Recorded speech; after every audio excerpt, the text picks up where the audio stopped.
Bihar NDA में दरार चौड़ी होती जा रही है। विधानसभा अध्यक्ष विजय कुमार सिन्हा और सीएम नीतीश कुमार के बीच विवाद अभी शांत भी नहीं हुआ था कि वीआईपी और बीजेपी के बीच आर पार की लड़ाई शुरू हो गई है। एमएलसी चुनावों में वीआईपी ने बीजेपी के खिलाफ अपने उम्मीदवार उतारे तो बीजेपी ने भी वीआईपी को करारा झटका दिया है। दावा तो यहां तक किया जा रहा है कि जल्द ही वीआईपी एनडीए से अलग हो सकती है और बीजेपी के हाथ से बिहार जा सकता है। बिहार एनडीए बिखरता दिखाई दे रहा है। एनडीए में शामिल चारों दलों के बीच दूरियां लगातार बढ़ती जा रही हैं। बीजेपी और जेडीयू के बीच तो तनाव चल ही रहा था। अब विकासशील इंसान पार्टी यानी वीआईपी और बीजेपी भी आमने सामने आ गए हैं। इस विवाद की शुरुआत यूपी विधानसभा चुनावों से ही हो गई थी। यूपी विधानसभा चुनावों में वीआईपी ने अपने उम्मीदवार उतारे। पार्टी प्रमुख मुकेश सहनी ने चुनाव प्रचार के दौरान पीएम मोदी पर जमकर निशाना साधा। इसके बाद से ही बीजेपी मुकेश सहनी से नाराज थी और बिहार में जब एमएलसी चुनावों का ऐलान हुआ तो बीजेपी ने जेडीयू के साथ तो गठबंधन किया, लेकिन वीआईपी को इस गठबंधन से दूर रखा। जवाब में मुकेश सहनी ने भी बिहार एमएलसी चुनावों में बीजेपी उम्मीदवारों के खिलाफ अपने उम्मीदवार उतार दिए हैं। वीआईपी के इस फैसले से बीजेपी नेताओं का गुस्सा और बढ़ गया है और अब बीजेपी की ओर से सहनी को एनडीए से अलग करने की तैयारी शुरू कर दी गई है।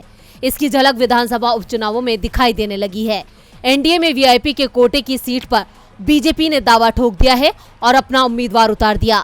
मुजफ्फरपुर की बोचहां से वीआईपी विधायक मुसाफिर पासवान के निधन से रिक्त सीट पर वीआईपी की ओर से उनके बेटे अमर पासवान को टिकट दिया है।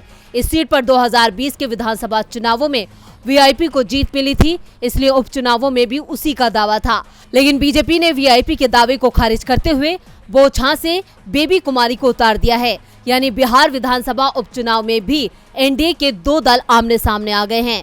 बीजेपी उम्मीदवार को लेकर मुकेश सहनी ने तंज कसते हुए ट्वीट किया, होली के शुभ अवसर पर सहयोगी दल के द्वारा दिए गए तोहफे के लिए धन्यवाद। उनका ये निर्णय दर्शाता है कि हम निषाद और पूरे अति पिछड़े समाज के हक और अधिकार की लड़ाई को सही दिशा में लड़ रहे हैं। ये हक और अधिकार की लड़ाई में खलल डालने का प्रयास है। हमारा संघर्ष जारी रहेगा।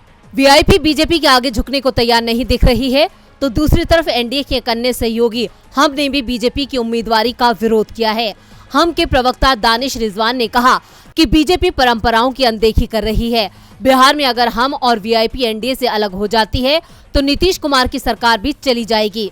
ऐसे में तेजस्वी यादव महागठबंधन की ओर से सरकार बनाने की पहल कर सकते हैं, यानी बीजेपी के हाथ से बिहार भी चला जाएगा। डीबी लाइव की रिपोर्ट।